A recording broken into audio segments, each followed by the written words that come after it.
Auzbillahiminash-shaytanir-rajim. Bismillahir-rahmanir-rahim. Assalamu alaikum student. I am Sumaira Munawwar, your SST teacher from 502 Model College, Girls. I hope all students are fine. Class 6 Subject History. आज बच्चों हम history का subject पढ़ेंगे। Chapter number 3 की आज हमने book activity करनी है। चैप्टर नंबर 3 है मुस्लिम इन साउथ एशिया। 1 दौर है। बुक एक्टिविटी एक्सरसाइज मैं आज आपको करवाऊंगी। इससे पहले मैंने आपको जो है इस टॉपिक के बारे में पिछले लेक्चर में सारा डिटेल से बताया था। आज हम इसकी एक्सरसाइज सॉल्व करेंगे। Now open your book, page number 43। Now class सबसे पहला क्वेश्चन जो आपने करना है, write down page number 43। Open your book, page number 43। Make from the following 4 choices the correct answer by marking tick। 4 choices दी गई हैं, जो सही आंसर है उस पर आपने टिक लगा दें, ठीक है, सर्कल लगा दें। Who robbed the Arab trade ship, यानी जो अरब से जो कश्ती आई थी वो किसने जो है वो उसको चोरी किया था, उस पर डाका डाला था। ए ऑप्शन है Makranis, B robbers, number 3 pirates, number 4 fisherman. 4 options हैं, करेक्ट आंसर है पैरियट्स, PIRATES। नंबर 2 आप करेंगे, what did Mohammad bin Qasim bring with him to throw stones to encounter Raja Dahir. Raja दायर से मुकाबला करने के लिए मोहम्मद बिन कासिम कौन सी मशीन अपने साथ लेकर आए थे। 4 ऑप्शन दिए गए हैं। नंबर 1 मंजनीक, number 2 cannon, number 3 gun, number 4 tank. दुरुस्त ऑप्शन है मंजनीक, इस पे आप सर्कल लगा लेंगे। Number 3, how many times did Mahmud Ghazni invite on India. कितनी दफ़ा महमूद गजनी ने इंडिया पर हमला किया। 4 ऑप्शन है। 1 option 15, 2 16, 3 17, 4 is 18। Correct answer is 17। Correct answer is 17। Number 4, against whom did Shahabuddin Ghori fight the first battle of Tehran. A option Prithviraj, B number 2 Mohammad Ghazni, number 3 Sultan Ibrahim Lodi, number 4 Razia Sultana. Correct answer है Prithviraj. And number 5, whose daughter was Razia Sultana. Razia Sultana किसकी बेटी थी। Number 1 Qutubuddin Aibak सुल्तान, number 2 सुल्तान गौसियुद्दीन, number 3 सुल्तान इल्तमश, number 4 Naseeruddin. Correct answer है सुल्तान इल्तमश। जिस पे circle लगा है वो इसका सही आंसर है, ठीक है बच्चों। इससे आपने बुक पर ही मार्क कर लेना है। Page number 43, who robbed the Arab trade ship. Correct answer pirates. What did Mohammad bin Qasim bring with him to throw stones to encounter Raja Dahir. मंजनीक। नंबर 1 पे आप टिक लगा लें, सर्कल लगा लें। Number 3, how many times did Mahmud Ghazni invade on India. 17 time. Third option. Against whom did Shahabuddin Ghori fight the first battle of Tehran. Prithviraj. Number 1, whose daughter was Razia Sultana. Qutubuddin Aibak, Sultan Ghiyasuddin, Sultan Iltutmish, Nasiruddin. Answer is Sultan Iltutmish. Now इसके बाद आप बच्चों शॉर्ट क्वेश्चन आंसर करेंगे। Right page number 44 पे short question answer लिखे हैं, आप इसको जो है वो शीट्स के ऊपर सॉल्व करेंगे। क्वेश्चन नंबर 1 है, which Raja was ruling on Sindh at the times of Arab. Which Raja was ruling Sindh at the time of Arabs invasion on Sindh. कौन सा राजा जो है वो सिंध पर उस वक्त हुकूमत करता है। Correct answer is Raja Dahir. आप पूरा भी लिख सकते हैं, Raja Dahir was ruling on Sindh at the time of Arabs invasion on Sindh, ठीक है, लिखेंगे Raja Dahir was ruling on Sindh at the time of Arabs invasions on Sindh। Question number 2 है, how many wars were fought by Mahmud Ghaznavi. Mahmud Ghazni ने कितनी जो है वो जंगें लड़ी थी। Mahmud Ghazni fought 33 wars। 33 wars। How many wars were fought Mahmud Ghaznavi. Mahmud Ghazni fought 33 wars. कितनी वॉर्स इन्होंने लड़ी थी बच्चों। 33। Question number 3, in which AD Mohammad bin Qasim conquer Sindh. Mohammad bin Qasim ने सिंध को कब फतह किया। इन विच AD यानी एनोडोमाइन years Mohammad bin Qasim conquer Sindh? Answer, Mohammad bin Qasim conquer Sindh in 1712 AD। 1712 AD Mohammad bin Qasim conquer Sindh in 712 AD। Correct answer. Question number 4. What do you know about the Somanath? What do you know about the Somanath? What do you know about the Somanath? Somanath was a famous sacred temple of the Hindus. Somanath was a famous sacred temple of the Hindus. ये हिंदुओं का यहाँ पर जो है वो उनका एक टेम्पल था, एक मंदिर था जो बहुत मशहूर था। Question number 5. Who was the conqueror of the second war of Tehran? किसने सेकेंड वॉर जो है वो जीती थी? Answer is the sultan Shahabuddin was the conquer of the second war of Tehran. पूरा भी लिख सकते हैं, हाफ भी लिख लें, सुल्तान शहाबुद्दीन। करेक्ट आंसर क्या है? सुल्तान शहाबुद्दीन। नेक्स्ट है क्वेश्चन नंबर 4, पेज नंबर 44 पे बच्चों आप करेंगे match the column, match the sentence of column A with that of B so that sentence should be completed. Column A को कॉलम बी के साथ आपने ज्वाइन करना है। कॉलम ए में क्या क्या लिखा हुआ है? Number 1 Mohammad bin Qasim, number 2 Qutubuddin Aibak in 1206 AD, number 3 Sultan Shamsuddin, number 4 Razia Sultana, number 5 Sultan Ghiyasuddin Balban. B option में क्या लिखा हुआ है? Was slave of Qutubuddin Aibak, number 1, number 2 love knowledge, number 3 was daughter of Shamsuddin Iltutmish, number 4 ascended the throne in Lahore, and number 5 was conqueror of Sindh। अब number 1 पे जो मोहम्मद बिन कासिम लिखा हुआ है उसको आप लास्ट कॉलम बी से मिला देंगे। Mohammad bin Qasim was conquer of Sindh, first को लास्ट से मिलाएंगे। सेकंड है कुतुबुद्दीन ऐबक इन 1206 AD, इस सेकंड को आपने नंबर 4 से मिलाना है, ascended the throne in Lahore। Number 3 Sultan Shamsuddin इन क्या, सुल्तान शमसुद्दीन कौन था? सुल्तान शमसुद्दीन को नंबर 3 को आपने नंबर जो है वो फर्स्ट से मिलाना है। Was slave of Qutubuddin Aibak का क्या है? गुलाम था। सुल्तान शमसुद्दीन जो था was slave of Qutubuddin Aibak. Number 3 को नंबर फर्स्ट से मिलाएंगे। रज़िया सुल्ताना कौन थी? Was the daughter of Shamsuddin Iltutmish की बेटी थी। आपने नंबर 4 को बी कॉलम में नंबर 3 के साथ मिलाना है। सुल्तान गौसियुद्दीन बैलबन कौन था? सुल्तान गौसियुद्दीन बैलबन को किस चीज़ से लव नॉलेज, उसे इल्म से मोहब्बत थी। लास्ट को आपने सेकंड से मिलाना है। ठीक है बेटा, फर्स्ट को मैच द कॉलम में मोहम्मद बिन कासिम को लास्ट से मिलाएं, was conquer of Sindh. Second Qutubuddin Aibak in 1206 AD, आप इसको मिला देंगे जो है, किससे मिलाएंगे? AD, कुतुबुद्दीन ऐबक इन 1206, इसकी आप मिलाएंगे वाज, मैंने अभी आपको बताया कुतुबुद्दीन ऐबक, इसका was conquer of Sindh. Mohammad bin Qasim was conquer of Sindh. ठीक है बेटा, Qutubuddin Aibak was ascended the throne in Lahore. ठीक है, Mohammad bin Qasim was conquer of Sindh, first को आपने लास्ट से मिलाना है। इसके बाद आप देखें सुल्तान शमसुद्दीन क्या था? सुल्तान शमसुद्दीन का किससे आपने इसको मैच करना है? Was slave of Qutubuddin Aibak. और Razia Sultana was the daughter of Shamsuddin Iltutmish, third से मिलाएं। Sultan Ghiyasuddin Balban love knowledge. अब आपके पास क्या रह गया है?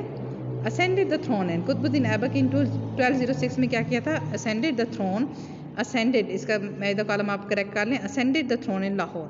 ठीक है, मोहम्मद बिन कासिम को फर्स्ट को लास्ट से मिलाएं बी कॉलम में, सेकंड को 4 से मिलाएं, और थर्ड को जो है वो आप लोगों ने फर्स्ट से मिलाना है, और इसके बाद 4 को जो है वो आपने थर्ड से मिलाना है, और 5 को जो है वो आपने सेकंड से मिलाना है, लव नॉलेज। ठीक है, बुक पर इसे मैच कर लें। अब हम लॉन्ग क्वेश्चन आंसर करेंगे।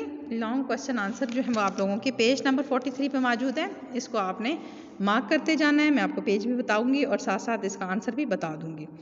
Right the causes and effect of Arab invasion on Sindh. वो कौन सी वजूहात थी जिसकी वजह से सिंध को फतह किया गया और उसके क्या असरात हुए?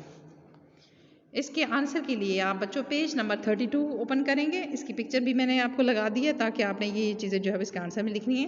पेज नंबर 32 निकालेंगे और इसमें कौन से पॉइंट्स आप लिखेंगे, इसमें आपको सारी स्लाइड्स पे भी नज़र आ रहा है, और वैसे आप इस वक्त अगर पेज 32 निकालेंगे तो मैं इसको एक दफ़ा रीड आउट कर दूँ। Reasons of invasion of Sindh, heading ऊपर लिखी हुई है, स्टार्ट करेंगे।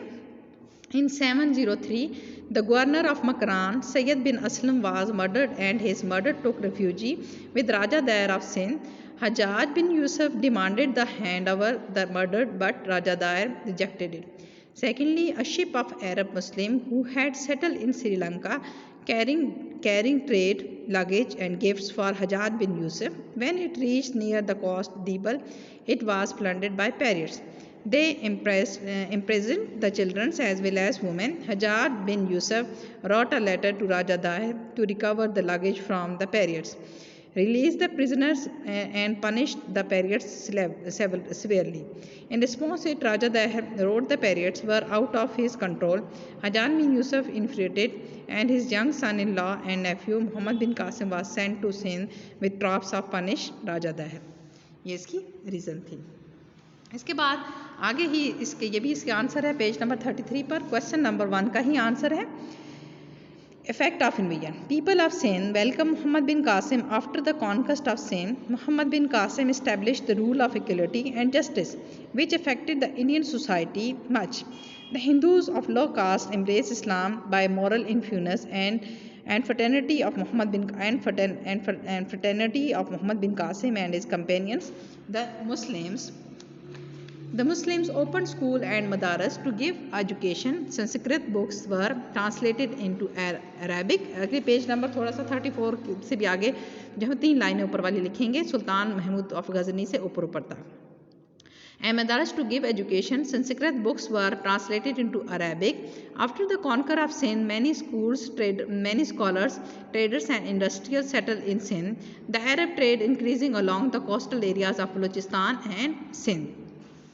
ये इसका आंसर है। And now question number 2, right a note on the invasions of Sultan Mahmud Ghazni in the subcontinent. Sultan Mahmud Ghazni के इन्वीजन के बारे में लिखना है सब कॉन्टिनेंट में। क्वेश्चन नंबर 2, इसके आंसर के लिए आप आ जाएं पेज नंबर 34 और ये देखें, इसमें जो लाइनें मैंने काटी हुई हैं, यानी जिसके ऊपर आपको लाइन नज़र आ रही है ब्लू कलर की, वो नहीं शामिल करनी, बाकी जो है वो लाइन्स इसके अंदर इंक्लूड करनी है। मैं रीड आउट कर रही हूँ। Sultan Mahmud Ghazni was born in Ghazni में पैदा हुआ। अगली आप लाइन्स काट देंगे। He was the son of king of Ghazni, a काटे named Subbuddin. He ascended the throne after the death of his father 99 at the age of 30. यहाँ तक काट दें, आगे पे दोबारा शुरू करेंगे। He was a brave and courageous king. He had attained special skills in the state affairs in the military matter. ठीक है, यहाँ के बाद आगे एक लाइन काट देंगे, उसके बाद नेक्स्ट लाइन पे आएंगे। He invaded India for 17 times and always succeeded. इसके बाद आपने in spite of small forces यहाँ से कटिंग शुरू करेंगे, इससे नेक्स्ट लाइन भी काटेंगे, उससे अगली लाइन भी काट कर हिंदूज तक काटने के बाद जहाँ से लाइन स्टार्ट होती है वहाँ से शुरू करेंगे। हिंदूज बिलीव, पेंसिल की लाइन नज़र आपको आ रही है। Hindus believe that he who would attack Somnath himself will be eliminated. When Muhammad Mahmud Ghazni come to know, he attacked Somnath and conquered it. This temple had countless treasure. The figure of gods were studded with the jewels of diamond, pearls, gold and silver.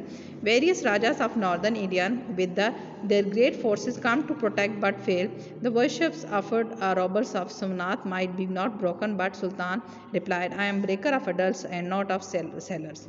यहाँ तक pencil वाला लगा, यहाँ तक लिखेंगे। इसके बाद next, after a succession Sultan Mahmud considerably expanded the Ghazni kingdom he conquer Multan, Turkish, central Asia. The Hindu Raja of Jahpal attacked Ghazni at the time of Mahmud's succession. Mahmud wanted to punish him, therefore he invaded the Punjab. तक आप लोग लिखेंगे। ठीक है बेटा, इतना ही इसका answer है। Question number 3, what do you know about the conquest Sultan Mahmud Ghori की कॉन्कस्ट के बारे में आप क्या जानते हैं? ठीक है, what do you know about the conquest Sultan Mahmud Ghori. ठीक है, इससे पहले आपने गजनवी के बारे में लिखा है, अब आप गोरी के बारे में लिखेंगे। इसके लिए आ जाएंगे आंसर के पेज नंबर 36। नेक्स्ट इसी का ही है। गौरी डायनेस्टी से शुरू करेंगे। Sultan Shahabuddin Ghori. After the dismiss of Ghazni dynasty, Ghori dynasty become the ruler Sultan Shahabuddin. Question number आपका कौन सा है? ये क्वेश्चन नंबर आप लोगों का हो जाएगा 4 है। क्वेश्चन नंबर 2 के बाद क्वेश्चन नंबर 3 है। 3 के आंसर के लिए आएंगे सुल्तान शहाबुद्दीन गौरी के बारे में के डायनेस्टी के बारे में। नंबर क्वेश्चन है इसका, लॉन्ग क्वेश्चन आप देख लें, एक दफ़ा रिपीट करती हूँ मैं आपके, ताकि आपकी कन्फ्यूजन दूर हो जाए कि कौन सी डायनेस्टी है। Number 3, what do you know about the conquest of Sultan Mahmud Ghori. Mahmud Ghori की कॉन्क्वेस्ट के बारे में आपने लिखना है। पहले गजनवी के बारे में था, अब गौरी। पेज नंबर 36 पर आते हैं। After the dismiss of Ghazni dynasty, Ghori dynasty became the ruler. Sultan Shahabuddin is considered the founder of the Muslims rule in the Hindustan. Mahmud Ghori ascended the throne in 1117 AD. After the death of his brother, this family belonged to Ghor, which is hilly area between Ghazni and the heart of Herat in Afghanistan. Therefore, they are called Ghoris, इसलिए उन्हें कहा जाता है। इसमें conquest भी आ जाएंगी। Following are the conquest of during the Ghori period, Multan, Sindh, Punjab, Sindh. इसके बाद फर्स्ट वॉर ऑफ तेहरान वाला भी सारा आएगा। Ruler of India, first war of Tarain वाला भी आएगा। A ruler of India Prithviraj along with other Hindus rajas invaded Sirhind to get back Shahabuddin Ghori could not face the Prithviraj responded Sirhind, he retain Lahore and from here left from Ghazni. Second War of Tehran दोबारा हुई। Sultan Shahabuddin Ghori felt much for the defeat of the first battle of Tehran war. Nevertheless, he prepared for 1 year, एक साल तक उसने तैयार किया, and gained step in the field of Tehran in 1192 AD. Sultan Shahabuddin Ghori made a strategy and divided his troops into different parts and began to after battle. And the foundation of Muslim rule in the India Prathivaj was deferred a king Raj. Question number 4, write a note on political insight of Qutubuddin Aibak के बारे में ना आपने इनका note लिखना है कि political insight Qutubuddin Aibak. After the war of Tehran, Sultan Shahabuddin appointed Qutubuddin Aibak in viceroy in the subcontinent and himself went to Ghazni. After the death of Sultan Mahmud Ghori, Qutubuddin Aibak ascended the throne in Lahore under the title of Sultan. He was the first king who replaced Delhi with Lahore as the capital and began a new period of the kingdom. He paid special attention toward the management and peace of the conquered areas. Sultan Qutbuddin Aibak was the statesman. He made the Turk Sardars, noblemen and army chiefs join with him, and by giving them a high status and reward, he forged relations with powerful local chiefs. तक आपने इसका answer लिखना है। And question number 5, how did Balban give the stability of the Islamic kingdom on India? Balban ने किस तरह जो है वो इसको स्टेबिलिटी दी?